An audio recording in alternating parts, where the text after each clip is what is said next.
భావితరాల కోసం కాపాడడానికి ప్రభుత్వ భూములు, ఉదాహరణకి ప్రభుత్వంకి పూర్తిగా రక్షించడానికి అధికారం గల భూములు ఏమంటే ప్రభుత్వ భూములు, పోరంబోకు భూములు, టీపట్టా ల్యాండ్స్, అలాగే చెరువులు, కొండలు, దేవాలయ భూములు.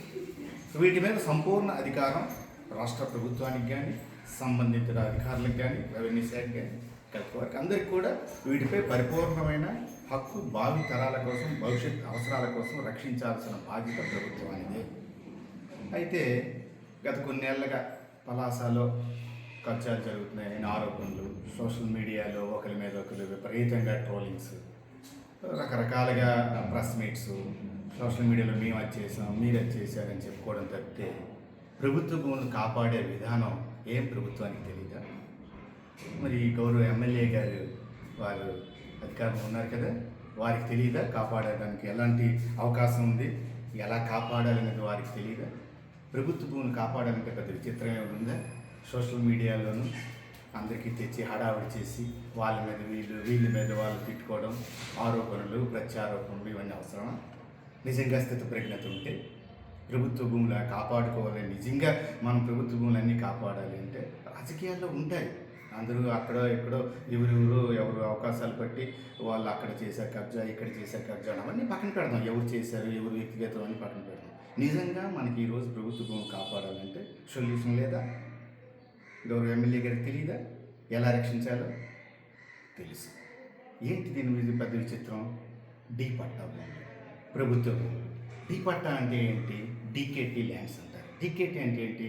ఒక వ్యక్తికి భూహీనుడు, ఒక వ్యక్తికి ఎటువంటి భూమి లేని సమయంలో అతడు పెట్టుకునే దరఖాస్తునే డీ పట్టా, అదే డీకేటీ అనేవారు, అది డీ పట్టా అంటారు.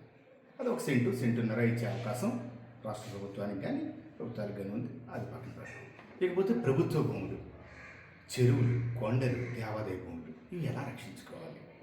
ఏముందండి, సర్వేకి పిలిపించి, మీ ఆఫీస్ సర్వేకి పిలిపించుకొని అసలు మన పలాస కాసిబుగ్గ మున్సిపాలిటీలో విలువైన ప్రాంతం కాబట్టి ముందుగా పలాస కాసిబుగ్గ మున్సిపాలిటీలో అసలు ప్రభుత్వ భూములు ఎన్ని ఎకరాలు ఉన్నాయి, ఎన్నెన్ని సర్వే నెంబర్లో ఎన్ని ఎకరాలు ఉన్నాయి, దాని తాలూకా వివరాలు, అలాగే పలాస కాసిబుగ్గ మున్సిపాలిటీలో ఎన్ని కొండలు ఉన్నాయి వాటి వివరాలు, వాటి తాలూకా విస్తీర్ణంతా, అలాగే పలాస కాసిబుగ్గ మున్సిపాలిటీలో చెరువులు ఎన్ని ఉన్నాయి. నర్సిపురం చెరువు, గనియాబంద చెరువు అంటారు, మా చిన్నప్పటి నుంచి మాకు తెలుసు. వంశూరు చెరువు ఉంది, అలాగే ఎర్ర చెరువు అంటారు పురుషోత్తపురం, అలాగే ముగిలిపాడు, అలాగే జగన్నాథ సాగర్, ముగిలిపాడులో చెరువు ఉంది, అలాగే డబ్బాల చెరువు, ఇలా ఎన్నో చెరువులు ఉన్నాయి. ఈ చెరువులు ఎవరు కబ్జా చేసినా, ఎవరు ఏం చేసినా వీటన్నిటి మీద పూర్తి వివరాలతో రెవెన్యూ శాఖ దగ్గర ఉంటాయి కదా, ఏం అబద్ధమేం కాదు కదా. FMB field measurement book, SLR survey land records, చెరువులకైతే ఎఫ్టీఆర్ ఫుల్ ట్యాంక్ లెవెల్కి సంబంధించి, ఇవి టౌన్ కాబట్టి మనకి TSLR town survey land record.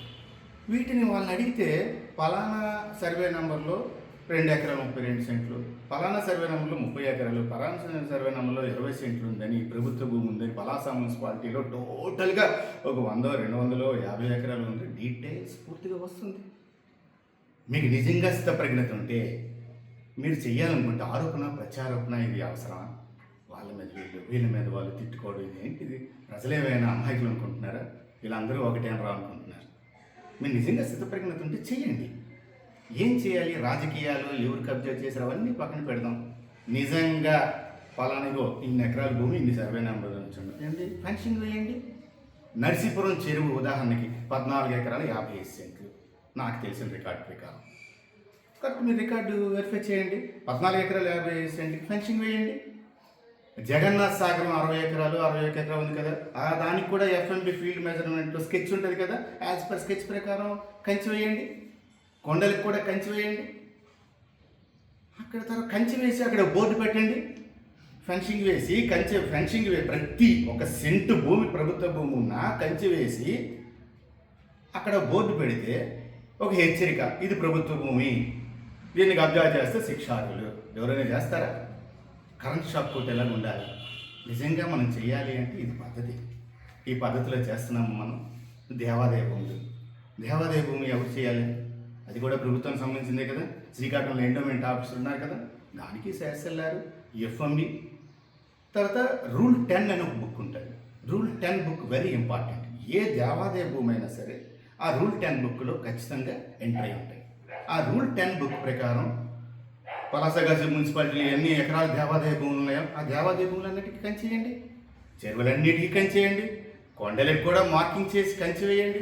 ఏమవుతుంది? ఇవన్నీ పలాసలో కోట్ల రూపాయలు, వందల వేల కోట్ల రూపాయలైన ఆస్తులకి ఓ 40 లక్షలు 50 లక్షలు పెడితే మొత్తం అన్నిటికీ కంచెలు బోర్డులు పెడితే ఈ సోషల్ మీడియాలో హడావిడి, ఆరోపణ ప్రత్యారోపణలు ఇవేమైనా ఉంటాయా? ఏం ధర్మమేనా?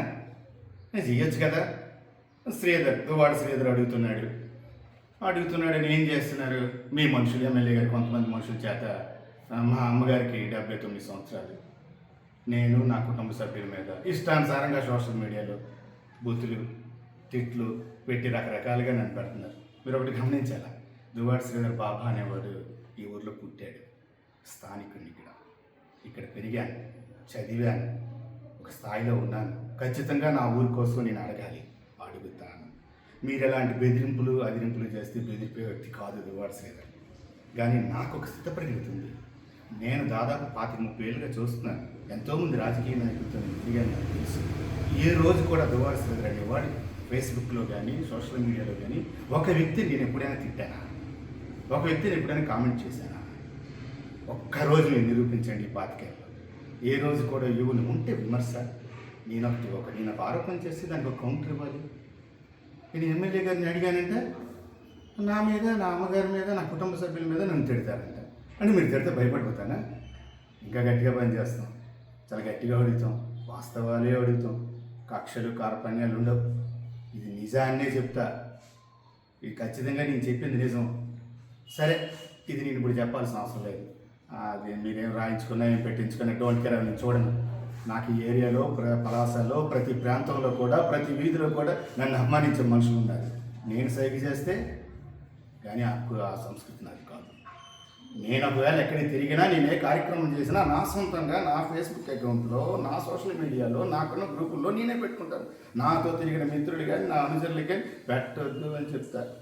అది నా నేనది నా నిజాయితీ, అది నా క్రెడిబిలిటీ. అది నేను ఎక్కడైనా ఎప్పుడైనా ఎవరికి తిట్టానా? అనవసరంగా నేను అన్నాను. నేను ఉన్నట్టు అడుగుతున్నాను. అడిగితే మీకేంటి, మీ ప్రశ్నకి సమాధానం చెప్పాల్సిన అవసరం ఉంది. చెప్పకుండా అడ్డదారిలో ఒట్టినే సోషల్ మీడియాలో ఏవో చేస్తాను, బెదిరించేస్తుంటే అది జరిగే పని కాదు. అలాగే అది జరుగుతూనే ఉంటుంది, మా ప్రయత్నం చేస్తూనే ఉంటాం. రాజకీయాలు అనేది శాశ్వతం కాదు.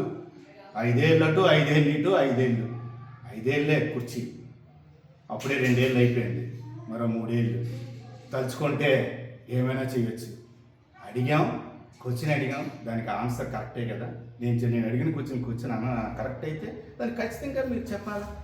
లేదు మీరు అడిగిన తప్పు అంటే తప్పు అని చెప్పాలి. చేయాలి అనుకుంటే, స్థితప్రజ్ఞత ఉంటే ఈ విధంగా చేయాలి. ఎందుకు చేయరు? ఊర్లో ఎందుకు ఈ గొడవలు? వార్త సోషల్ మీడియాలో చూస్తే ప్రతి గ్రూప్లో పాపం జనసేన, నేను పార్టీకి అతీతంగా మాట్లాడుతున్నా, జనసేన ఒక హెచ్కే గారు కానీ, దుర్గారావు గారు కానీ, లేకపోతే ఫినిక్స్ అనే అబ్బాయి ఒక అబ్బాయి, ఆయన కానీ యాక్టివ్గా ఉంటాడు, లేకపోతే సంతోష్ పండే గారు కానీ, చాలామంది అంతనే కాకుండా డిఎన్ కానీ, లేకపోతే చాలామంది యువత, ఎంఎస్ గారు, వీళ్ళందరూ కూడా ఎక్కడ రాజకీయాలకు అతీతంగా ఎక్కడ అన్యాయం జరుగుతుంటే అక్కడ సోషల్ మీడియాలో పెడితే అదేదో 2 రోజుల్లో పేపర్లో వస్తే ఆ పేపర్లో వచ్చిన కథనానికి తమరు స్పందించి సోషల్ మీడియాలో హడావుడి చేస్తే దానికి ప్రతిపక్షం వచ్చి హడావుడి చేసిన తర్వాత ఇదంతా సీన్ ఒక 6 రోజుల్లో క్రియేట్ చేసి అక్కడికి ఎండ్ చేస్తున్నారు. కానీ దీనికి పూర్తిగా పరిష్కారం ఎందుకు మీరు ఆలోచించరు? ఎందుకు ఈ ప్రెస్ మీట్లు, ఎందుకు ఈ హడావిడి? నేను చెప్పే విధంగా చేయండి. నేనేం చెప్పింది ఏమైనా అబద్ధమా? ప్రభుత్వం భూములు ప్రభుత్వం రక్షించుకునే అధికారం ఉంది కదా. ప్రభుత్వ భూములు రక్షించే అధికారం ఖచ్చితంగా ఉంది కదా. ప్రభుత్వ భూములు, కొండలు, చెరువులు, దేవాదాయ భూములు అన్నింటినీ ఆ కంట్రోల్లో ఉంచుకోవాల్సిన అవసరం ప్రభుత్వాన్ని. మీరు అధికారంలో ఉన్నారు, మీరు టేబుల్ మీద తెప్పించుకొని పలాసకాశి మున్సిపాలిటీలో కొండలేండి ఎవరు ఆక్రమణ చేశారో అవన్నీ పక్కన పెట్టండి. కంచెలు ఫెన్సింగ్ వేయండి, ప్రతి సెంటు భూమి ఉన్న ఫెన్సింగ్ వేయండి, ప్రతి చెరువును ఫెన్సింగ్ వేయండి. ఫెన్సింగ్ వేసాక తర్వాత జరుగుతుంది. ఎవరు వస్తారేంటి? డీ పట్టాను కబ్జా, డీ పట్టాను తెలియక చేశాను కదా, నాకెందుకు రా బాబు అని చేసుకుని వెళ్ళిపోతారు. నిజంగా సెంటున్నరలో ఒకవేళ ఇల్లు కట్టుకుని పేదోడు ఉంటే ఆయనకి న్యాయం చేద్దాం. అదేం తప్పేం లేదు కదా. 1.5-2 సెంట్లో డీ పట్టాలు కట్టుకునే వ్యక్తికి మనం అన్యాయం చేయకూడదు. భూహీనుడికి ఇల్లు ఇచ్చే అధికారం మీకు ఉంది కాబట్టి చేసుకోవచ్చు. అంటే ఒకసారి ఆలోచించాలి. మరి ఎమ్మెల్యే గారు నేను చెప్పినటువంటి సూచన మీకేం తెలియక కాదు. అన్ని విషయాలు మీకు తెలుసు. మీకు అన్ని విషయాలు తెలిసిన వారే. ఈ విధంగా చేస్తే బాగుంటుంది. పలాసను చక్కగా ముందుకు నడిపించాలని కోరుకుంటూ మీ దువ్వాడ శ్రీధర్ బాబా.